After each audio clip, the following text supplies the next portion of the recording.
Hi Monica, how are you? You okay? Hey, yeah, I am. Amazing. Just to warn you, I'm using my phone's hotspot because my internet's broken. Okay. Oh, Big, it could not happen worse day, so I'm very sorry. So no, it's okay. thank you. Bless your heart. Thank you. Okay, cool. Got some questions. I do have questions, I promise. Are you okay, by the way? You okay? Yeah, yeah, I'm excited. And thank you so much for taking some time out for No, doing I that. appreciate it. I Thanks. really appreciate it. Okay, cool. So I'll start the interview. So I'm here with Monika Liu. Am I pronouncing that right? Is it Liu? Yeah, yes. Look. From Lithuania. Lulu. Eurovision Not 20. Lou. Not Liu. No. It's Liu, right? Liu. I want to get it right. That's Yeah, correct. yeah. Perfect. Perfect. Who will be representing Lithuania at Eurovision 2022. So welcome. Thank you very much for being here with me and sharing your time with me and my subscribers. So the first thing I want to say is I was luckily in Madrid, so I got to see you at the Madrid pre-party. I will say, being in the audience during your performance, and I'm not just saying that because you're here, that whole 3 minutes, I was just smiling the whole time. Really? 100%, Monica. If there's one thing like everyone says about you on my channel, it's just the fact you're just a natural entertainer. And and your engagement with the crowd, it was really, really fun to watch, actually. So that leads me thank you. That's a huge compliment. But I believe that every artist is like that, no? Because I was watching all the performance, I was like thinking, they all are so great. They all are like that, you know? It's amazing because we do it just for you guys. When I'm on the stage, I'm thinking only about people in front of me. I'm not thinking about myself because on my own, I would not be really enjoying it. Only, yeah, it's like we are sharing, guys. We are one. And I feel it always, and that's my purpose. I'm loving that. It's just like completely, you can feel how you're sharing the energy. It's amazing, and through music, you know. But you know what? I'm singing in Lithuanian on those, and I'm always afraid, oh my God, people are not gonna understand what I'm singing about. And then, guys, when you are all enjoying, it just makes my heart so happy. You've literally just run into two of my questions from that, actually. It's fine. So my first question is, okay, so I've seen you live just for obviously one song, but if someone was going to come to a Monika Liu show, what would they expect? To the whole show? So they're going, they might not be familiar with your music, they're sitting down, what are they going to expect from a Monika show? They're going to go from crying to laughing for sure. Okay. And they're gonna hear loads of stories from my personal life. Okay. And then we're gonna end up, guys are gonna end up singing some Lithuanian melody. I'm gonna make everyone sing. Amazing, educational. And then the second question leads on from that, actually. One thing which I loved during that Madrid show is you were really, really touched that people were singing your song back to you in Lithuanian. So just out of curiosity, was there any pressure on you by anyone else to change your song, even parts of it, into English? Of course.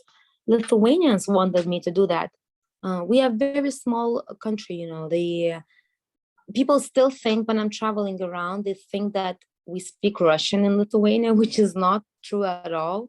We have alphabet. It's completely different, and our language is the oldest Indo-European language in the whole Europe. It's really, really old, and it was a pressure for me to sing in. Yeah, some people wanted me to sing in English because nobody's gonna understand what you're singing about. And other people were like, yes, great, that's brave, girls, sing your own language. It's like I said, the weakest one, let's make it the strongest. You know, it's because it's been too long. 1994 the last time. Sure, I know. And actually, you're a fantastic ambassador for Lithuania because I watched the meet and greet, and you did say that Lithuanian language is one of the oldest, if not the oldest, European language. So I learned something for that day from you, Monika. So thank you. Oh, that's nice. Especially in today's kind of context when the war is happening in Ukraine, I think it's really important for us, which are who live quite near to show our identity, you know. Sure. I'm a bit annoyed and I'm a bit angry when people still think that we speak Russian in Lithuania. Yeah, no, it's not true. And I want everyone to know that. Okay, well, yeah, like I said, you are already being a great ambassador for Lithuania, so well done. I hope Lithuania will hear that. Question 3, just to cover something that I watched your interview with Eurobox actually, and there's so much confusion with Eurovision fans about what is going on with the staging. So Eurovision have been a bit silent about it. So I'm trying to pick up little things from different interviews, and you did confirm that you were told before actually arriving in Turin that there was issues. Is that true? I think my team found out about that a bit earlier, maybe 2 days ago before coming to Turin, and they told me they were afraid to tell me, and they told me that when we actually landed. But I was like, okay, we cannot change anything, and still for my performance it's not a big deal, you know. My main thing is not a huge show, like, you know, it's just me singing Lithuanian song. But yeah, we had to make some adjustments, and you know why they are not commenting too much, because I believe they are so busy. Like literally, it's like every day, like first rehearsal is like, it's crazy there. It's 40 acts. It's massive. So they are very busy, and they're still working out because tomorrow we're having second rehearsals. So, you know, they have so much work to do, because after the first rehearsal, we went and discussed with them some things we want to change and blah. So they're working like crazy, and they're super busy. But yeah, I would not, as I said in that interview, I would not make such a big drama out of that. No. In fact, I think you said your philosophy, in fact, you said, to quote you in that interview, your philosophy is no drama. No drama. No drama. No more. It's in Italy. What drama? No drama in Italy. You know, just have to enjoy it, really. Yeah, I found my inner Italian here. Seriously, so I'm from the UK, but I live in Italy. I live in Milan, and in Italy, so I will be going to Turin next week. But honestly, in Italy, I love Italy, the Italian people. But if something happens and you get dramatic every time, you'll have a heart attack. Like in Italy, you just got to go with it. You just got to go with it. Yes. That's how I live my life. Very good, very healthy. You kind of mentioned earlier, and obviously I don't want you to say anything specific, but for your second rehearsal, have you made some changes already from your first rehearsal? Yeah. Loads of like change angles for shooting, for cameras angles, some lighting, some LEDs. The girl in Lithuania, which we're doing that, she's still working on them and changing. Yeah, so we're gonna quite many things. Yeah, it's interesting.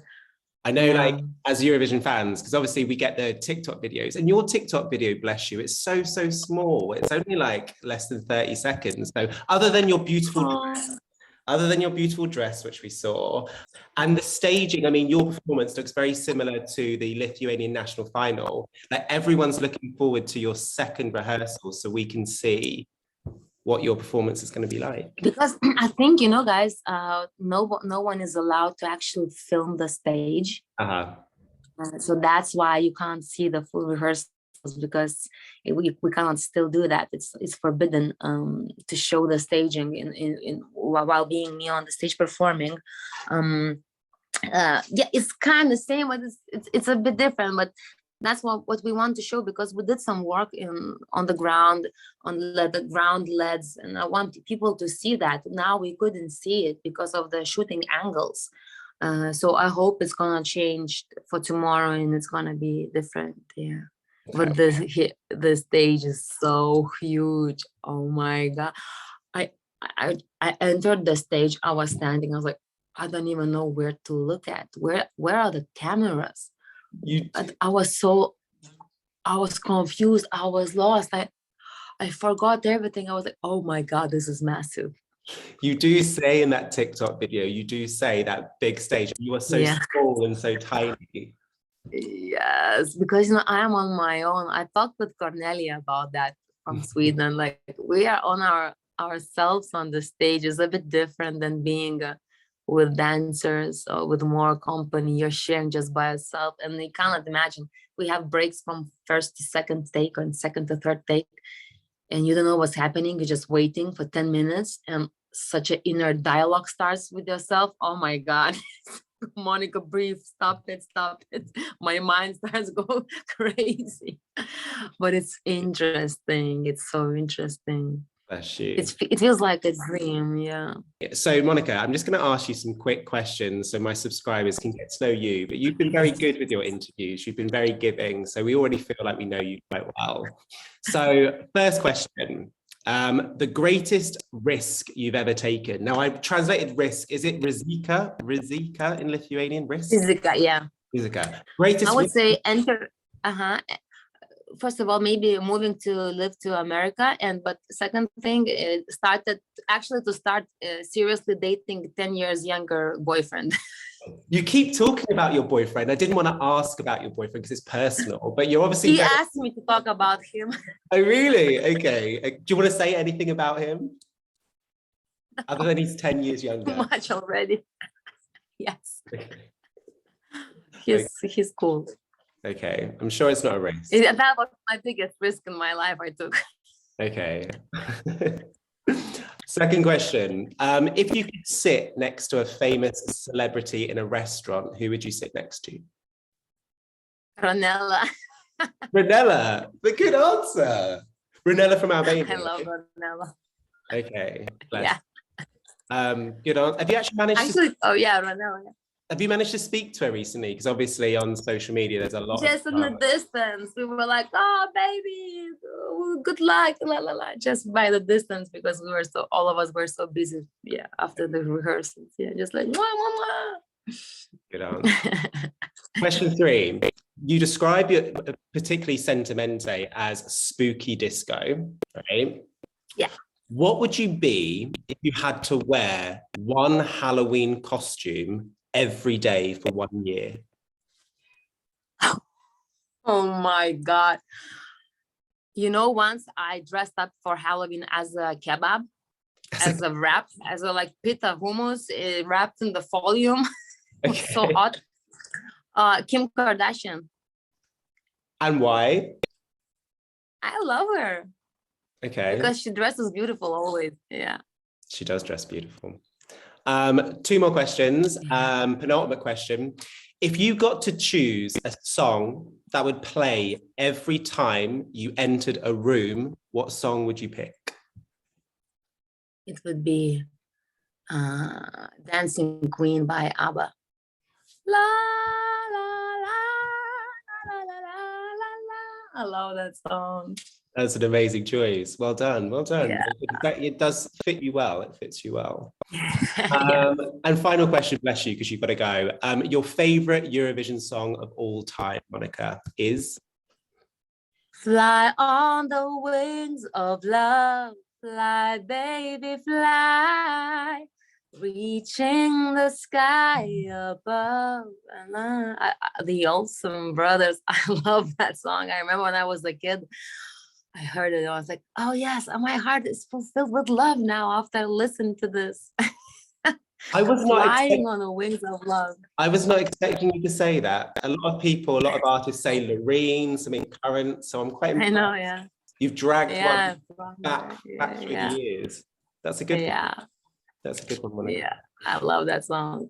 Monika, bless you. It's the end of our time. It's been an absolute pleasure to meet you, Monika. It genuinely has. I'll see you in Turin probably, right? And hopefully see you in Turin. So good luck with your second rehearsal and good luck. Thank you so much. For your semi-final. Thank you, darling. Thank you. Take care. Thank you. Bye. Bye. Bye.